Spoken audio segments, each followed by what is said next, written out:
Hello everyone, it's me Sarah, welcome back to my channel, and today I'm going to give you my top 10 writing hacks in order to stay productive.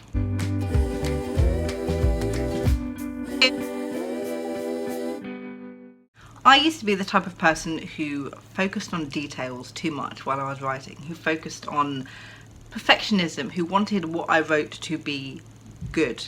So the productivity that I output when I was writing was very slow, and thus took me 5 years to finish the very first novel I ever wrote, and then 3 years to finish the next one, and then so on and so forth. I've been writing for a very long time, only seriously it's about 2013, but I've been writing since I was 14 years old, which is like 20 years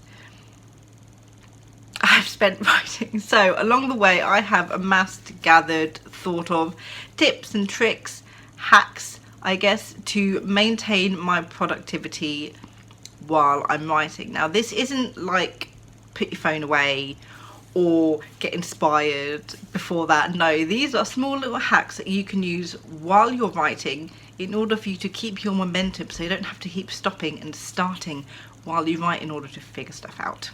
Number one, don't obsess with word count. Look, okay, I know people love word counts in the writing community. I love word counts myself. Only during NaNoWriMo and Camp NaNoWriMo though are the only times during the year you should be worried about your word count for the day, or for the week, or for the month. Don't rely on your word count for the day to tell you how productive you have been. You could have been super productive but have only a small word count. Having a low word count and obsessing over the fact that low word count equals low productivity is not good.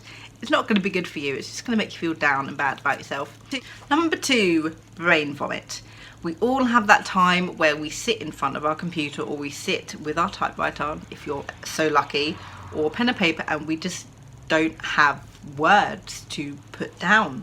The best thing I found is to just brain vomit. Just write whatever you happen to be thinking. Write your train of thought at the time. Even writing, I have no idea what I'm supposed to be writing right now. Anything to get your fingers moving is going to unclick something in your brain, and hopefully that act of writing nothing is going to spur something on.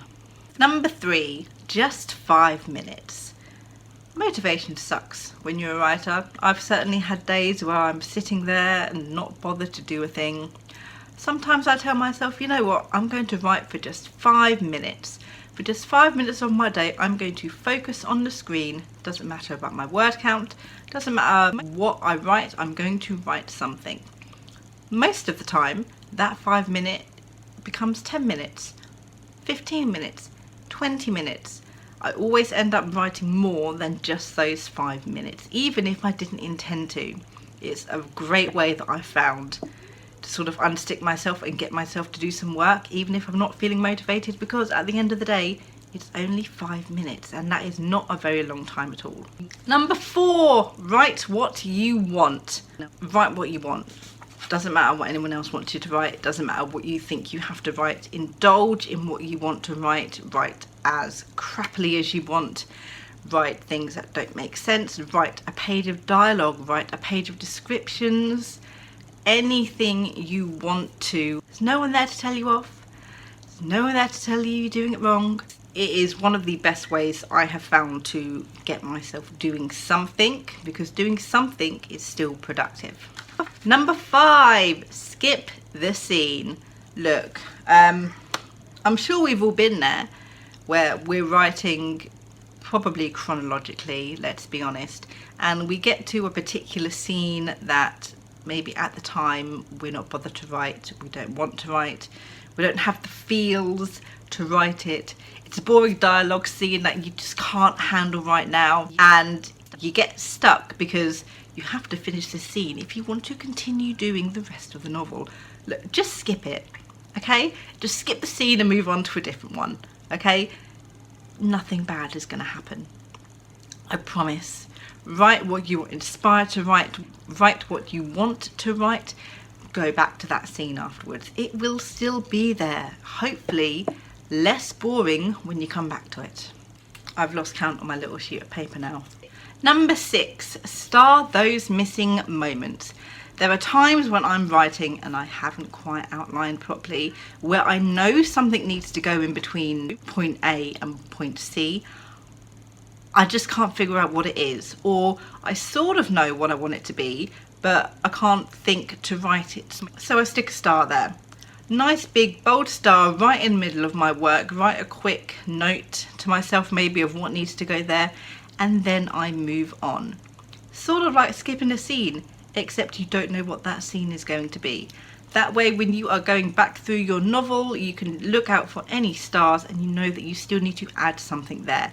This is also helpful for when you need to extend a scene or add information to a scene but you don't know quite what. Stick a star there, you can find it very easily. Number 7, bullet points.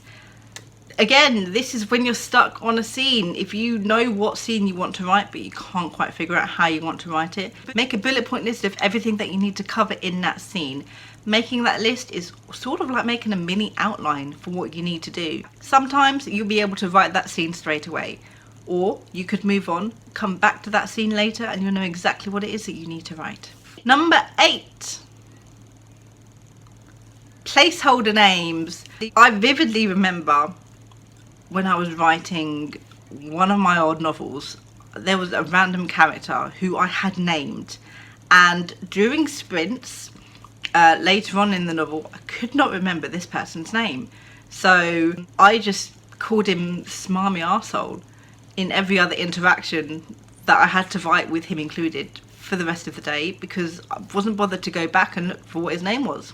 I placeholdered him as Smarmy Arsehole because it was a smarmy arsehole. Using placeholder names for things like towns, cities, characters who are going to appear once and then not appear again is a great way for you to quickly fill in the gaps and move on without having to sit and stop and think about what they're going to be called, why they're going to be called that, which is only going to stall your writing and distract you. We don't like distractions. Number 9, elephant. Lethologica is a fun word, and it's a word which means to forget a word. It's when you struggle to remember a word. All writers have it. You know that moment where you are writing and you need a word and you know this word. You know this word, so you sit there and you're like, it sounds like this word. It means something like this word. It begins with a P, I think. Present? No, it's not quite that word. No, what is it? And you can't think of the word. You just can't think of it. Don't sit there and try and figure it out. Don't hop onto Google and type in what is another word that means blah blah blah. Just write the word elephant and move on. Elephant is not a very common word in novels, unless you're writing about elephants, of course, so please replace the word with something else. So if you search for the word elephant, it will bring up every iteration of the word. You go to it and then you can figure out after you've done your writing what the hell that word is supposed to be. You'll remember it later, I promise you. Number 10, TKI. I use this when there is a point in my novel that I'm writing that I need to research, that I haven't quite researched, or it's a new point that's been brought up and I just haven't included it in my normal research. TKI is a very uncommon combination of letters in words. So if there's ever a point where I do need to research something or something needs further research, I put TKI in brackets there.